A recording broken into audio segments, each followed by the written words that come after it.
Today we have gotten more class tuning adjustments for the War Within beta, and today in this video I'm just going to go over those briefly. We're coming off the back of some pretty massive tank nerfs, and I think now we're seeing a lot of kind of tuning to some classes, bringing up their damage, and specifically the tanks, we're seeing a lot of damage buffs, which is pretty good. And I want to quickly just dissect them and talk about exactly maybe why they were implemented or just my overall thoughts on them. So let's just dive right in.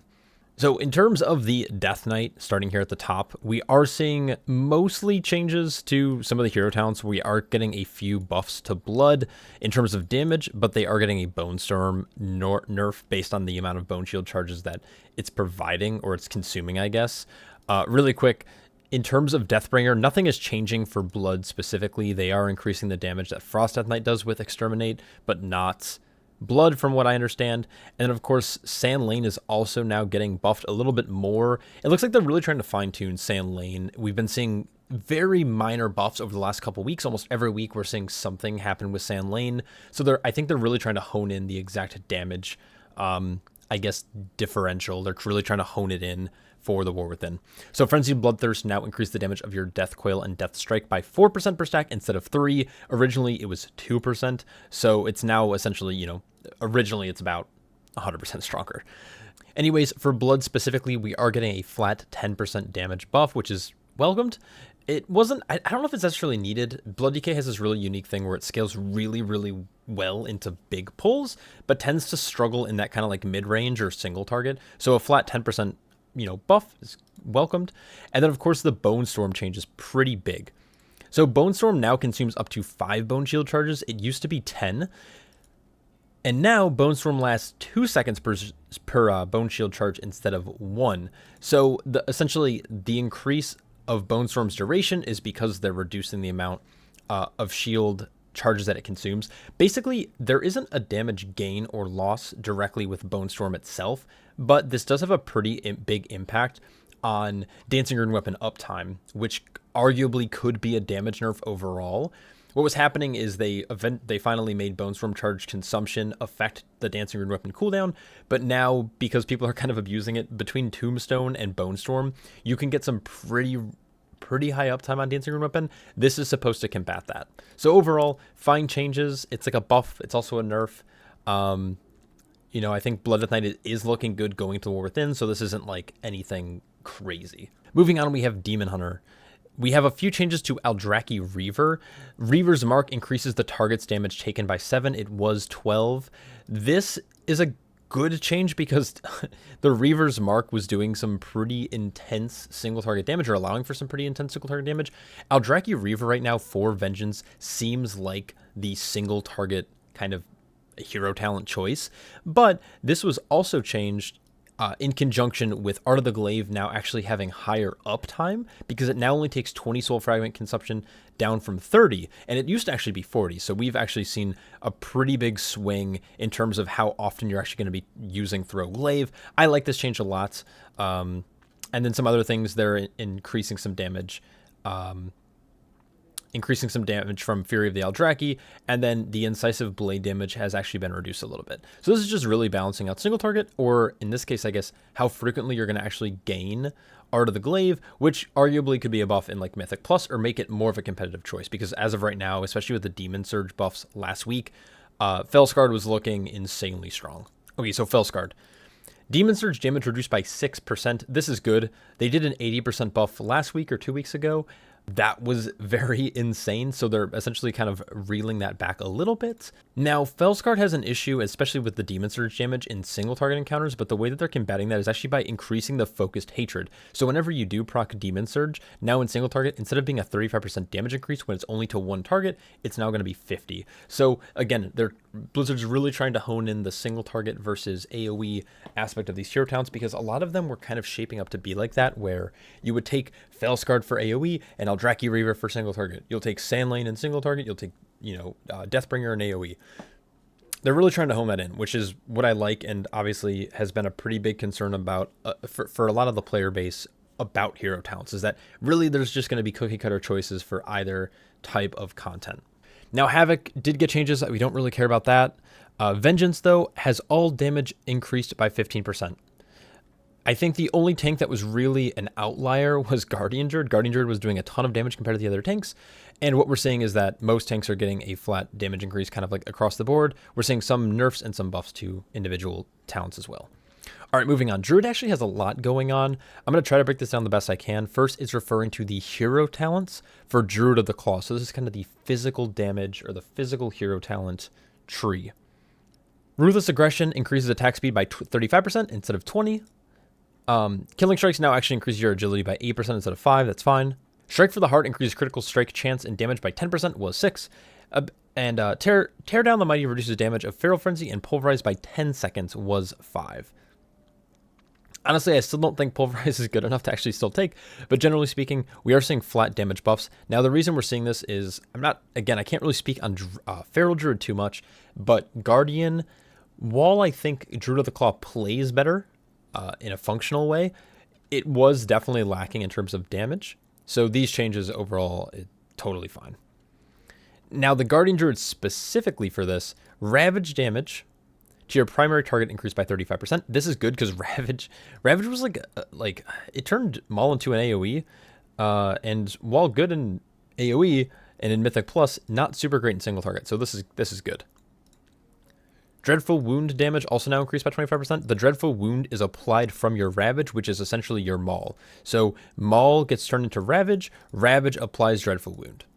Empowered Shapeshifting increases Mangle damage by 15% was 10. This is trying to incentivize a little bit more of the shapeshifting aspect of the Druid of the Claw. Bestial Strength also increases Maul and Rage damage by 20% was 10, so this is a very large buff to that. And Wild Power Surge increases the damage of your next Ferocious Bite or Rip by 225% was only 100%. This is really incentivizing kitty weaving specifically for the Guardian Druid, especially in like great environments. It feels clunky to do in AoE.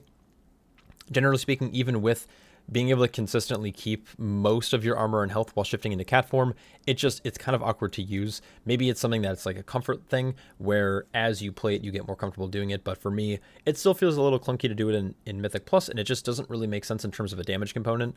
But this is definitely more incentivizing. Moving down a little bit, we also have some changes to Elun's Chosen, which is the kind of, I guess, Moon Bear playstyle. The only change here is that we're seeing Lunar Insight increases Moonfire damage by 8% was 10. So we're seeing about a 20% nerf to this specifically for Guardian Druid. This is fine. The problem with Guardian Druid in its current state is, first off, it's really strong, which isn't, I guess, a problem, but it's very strong if you play Elun's Chosen, and outside of that, it's been pretty weak. And on top of that, personally, Elun's Chosen is clunkier to play, and I'll probably do a video explaining why it's clunky to play. Most of it comes down to the fact that Moonfire is now like a high priority in your rotation. And so you're kind of leaving like things like Swipe and like Mangle, depending on the different types of encounters you're in. You're leaving them like on the table, like you're not using them. So it kind of works against itself, where Guardian Druid is a very simple take. If you play Druid of the Claw, it's a very simple tank to play. It has a very kind of set rotation. But when you throw in Moonfire as a very high damaging ability, it starts kind of replacing Thrash and Mangle in certain scenarios. And it creates this like really weird contradicting playstyle. I don't know if that made sense, but I'll explain it better in a future video. Outside of that, there are a lot of Druid changes, but if we skip down to just Guardian Druid, we're seeing that auto attack melee is being increased by 20%, Moonfire damage is being nerfed by 15%, and then the Twin Moonfire, the talent, is being reduced by an additional 2%, so about a 20% nerf. So they're really trying to pull back on how strong Elun's Chosen was. Now, believe me, it's insanely overpowered, especially in like mid-sized packs. Getting Moonfire on like 5 to 8 targets with Twin Moonfire was just insanely strong. So these are good nerfs. Moving down a little bit more, we have a few Monk buffs, or I guess one. All Brewmaster damage has been increased by 15%. That's all Monk has gotten. I'm still a little frustrated that we're not seeing anything to Shado-pan. Sure, a lot of you have heard me complain about Shado-pan. Shado-pan just doesn't really work for Brewmaster right now. It's objectively trash, and you're always 100% of the time going to take Master of Harmony, so it really feels right now that we only have one hero talent tree. If anyone has some kind of build to make Shado-pan work, I'd love to hear it, but I have yet to find something that actually makes Shado-pan work for the Brewmaster Monk. Anyways, let's move on. Paladin is getting a couple of changes, really not that much. A lot of it's actually affecting Retribution and Holy Paladin. If we skip down to Protection, just like the Brewmaster Monk, it's just a flat damage increase. This overall is like good, but Protection's struggling in different ways. They're struggling a lot with survivability right now. With the concentration nerfs and the tank nerfs in general, they're lacking something. I'm not sure if it's like increased Word of Glory healing or there's a little bit more fine tuning they need on their defensive like mitigation. I think there was a little bit of overkill in terms of reducing their uptime on some of their different mitigation like Sentinel and Eye of Tyr.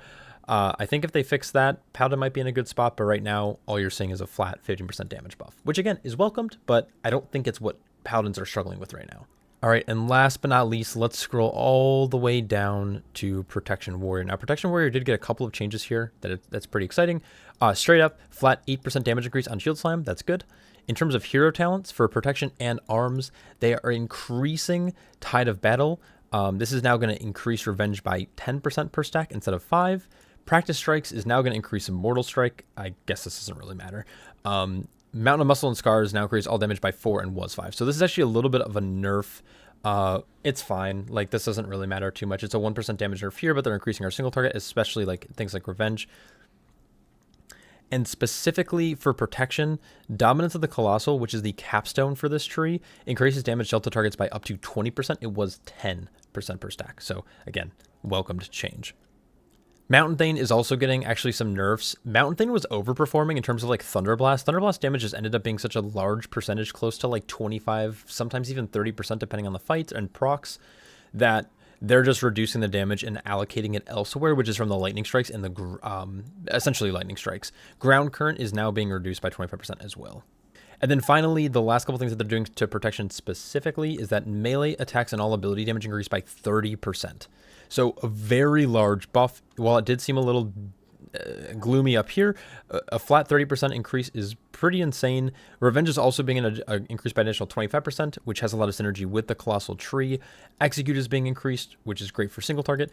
Devastator damage being increased, and then shield increase, or sorry, shield charge damage to the primary target and being increased by a little bit, and Ravager.